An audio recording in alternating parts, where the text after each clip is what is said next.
I'd like to welcome you to Three Trails Ranch. The reason we call it Three Trails Ranch is that we believe everybody is traveling on one of three trails, or one of three lifestyles, you might say, in life. One is the empty lifestyle, the lifestyle of searching for answers, which we would call the non-believer. The second one is a lifestyle of defeat, and many Christians live in this defeated lifestyle, not able to live a victorious type Christian life. The third trail or lifestyle is the Christian who's really walking with Christ and doing very well. And there, we call that the Trail of Hope. And so what we'd like to do is offer this place as a facility for God to use to help people on the two first trails get on the trail of hope in their life. So it needs to be a place of transformation.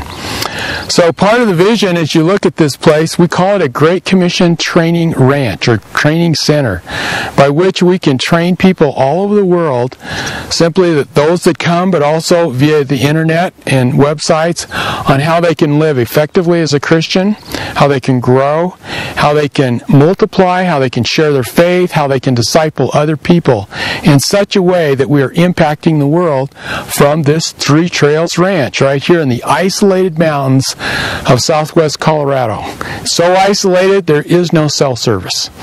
We'll be using the latest technology, though, from the internet here, which we can get through the satellite, and we can train people to do a multitude of different things. We think we can also do this with a variety of ages, from the younger children all the way through adults, college students, and the church lay people.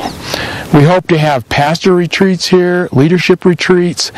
We also, at Master Plan Ministries, we are on three major campuses now in the United States, or three campuses, with 16 full-time staff. And our goal is to reach out to more college students. We find that nowadays there's almost no student that will not talk about their search and their journey for life.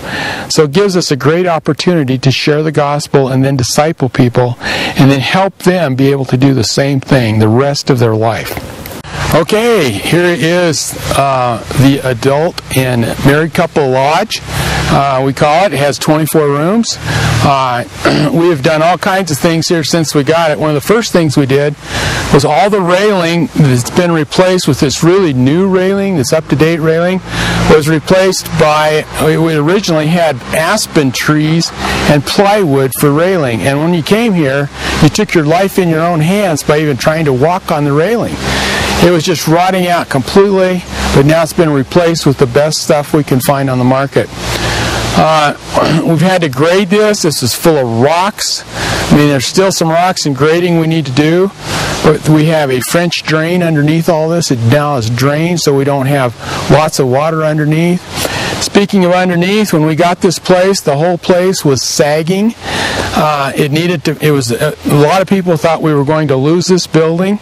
It's a $750,000 building, but we were able to level it, put in new concrete footings, things like that, pony walls, and level it completely. Now you walk in, it's ready to go. Upstairs, we replaced this entire roof. We had a 2x4 rafter system that was not near strong enough, so it's been replaced now with an actual truss system that can handle huge snow loads. And metal roofs, of course, have the snow just slide off. You can see we have big areas out front on this side and on the other end where people can just congregate and sit and talk. And that's kind of what a place like this should do. We're replacing doors, we're replacing concrete. You can see all the concrete sidewalks. Those have all been replaced. In fact, we didn't have them originally. Okay, what this place still needs before it's ready for people, it's going to take about $100,000 to take care of plumbing, electrical. It's never been insulated. This never has been a winterized building at all since it was originally built back in the early 70s. So we're in the process of winterizing it, bringing it up to code, getting the heating worked out, all those kinds of things. And so far, we're right on track. Well, this is the bunkhouse we use for youth, for single people, college students, high school students. When we got it, it was just a shell, just a log shell. Part of the roof was beginning to fall in even. So the roof has been replaced here completely. You can see this half part of it right here, all new restrooms. There were no restrooms, no water. Electricity didn't work in this area. So we're restoring all of this for both women on the top, men on the bottom. It can hold 64 people as a minimum even. You can see one set of stairs. We still have to build the second set of stairs. This Friday we have 3 septic tanks coming in. We'll be setting septic tanks in here and getting the infrastructure ready for this place. Okay, this is the dining hall with a full-fledged commercial kitchen. It's been in the process of being remodeled, the kitchen. But this, as you can see, it's like a hallway building that connects it to the staff house, as well as all these sidewalks that make it like a campus up here. In the dining hall, we can probably feed about 60, 70 people on church-type tables. It's also our largest meeting room, and so we're going to be setting it up with the state-of-the-art speaking and communication technology so that we can really be communicating well, and then taking this kind of information and putting it online so it will multiply the different types of seminars and talks and things that go on up here. We call this the main lodge or the staff lodge. As you can see, it's a 3-story building. When we got it, the top level was just a shell. There's lots of things wrong with this building. In fact, the south wall was beginning to buckle because of the weight of the 3rd floor. And there were no stairways here. There was a lot of things that had to be fixed up to make this right. But we just began doing different projects on the inside to strengthen the structure. This building did have water. It did have 1 septic tank. It now has 2. And we have a septic field just for this one building. A lot of the wood you see it runs on a wood-burning stove. We put in R49 insulation. Everything is insulated on the 3rd floor. And 1 wood-burning stove now in the middle of the winter heats the entire place.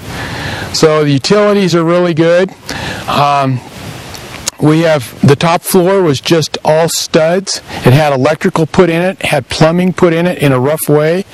And so we went ahead and completed the 3rd floor with everything from insulation to sheetrock, wiring, appliances, carpeting, tile work, all kinds of things like this to make it livable and useful as a really good retreat place for about 30 people. 30 people can actually use this as a small retreat place, and it's totally self-contained with a kitchen and bathrooms. On this right-hand side, we have a walkway on the south side. We decided to put that in so that we can have better 3rd floor egress in case of fire, which is required by code. So that's why we have the stairs. We have it's like a balcony on the south side, and then we have a large balcony on the east side, the back side, which connects, as you can see, to this little walkway to the hallway building. It's all connected with stairs down to the ground. It's an excellent situation where people can hang out, talk, and just enjoy nature, just enjoy this incredible country here. Okay, the goal of the summer of 2011 is to get all 3 of these buildings operational so that we can open up. If we do so, we can have as many as 80 to 100 people here at one time. The other part of the goal is not only getting the buildings up to code and operational, but to get the new infrastructure into the ground this summer. That includes the electrical, the plumbing, and septic systems that need to be in place before we can open up. The idea is to help them learn practically how to do the Great Commission, how to do evangelism and discipleship, and how to multiply spiritually so that we can see multiplication happening across the globe until Christ returns. So many people know how to do different ministry events, but very few people know how to do multiplicational ministry in a way that will continue multiplying from generation to generation to generation. That's why we call it the Great Commission Training Center. Our desire is to train people to actually do that multiplication. In 2009, we trusted God for a miracle. We trusted God to raise $1 million to be able to purchase this place and have the startup funds to do a ton of work and get it going. We're almost there. We're close to the finish line. We're close to having this place up and operational and ready to be used as a training center to train people how to share their faith and how to make disciples across the world until Christ returns. We plan to do a lot of trainings for all sorts of different types of people, whether it's lay people or college students or high school students or families or pastors or missionaries or ministers of any sort. We're going to do apologetics trainings. We're going to do basic Christian principles trainings. We're going to do evangelism trainings. We're going to do discipleship trainings. We're going to do marriage retreats, pastors retreats, singles retreats, men's retreats, women's retreats. All these types of things and many, many more are going to be happening here. We're so glad that you've been a part of this up until now, and we're excited to tell you that we're almost there. Pray for us as we continue the work here, and pray that God would provide the last finances to make this complete.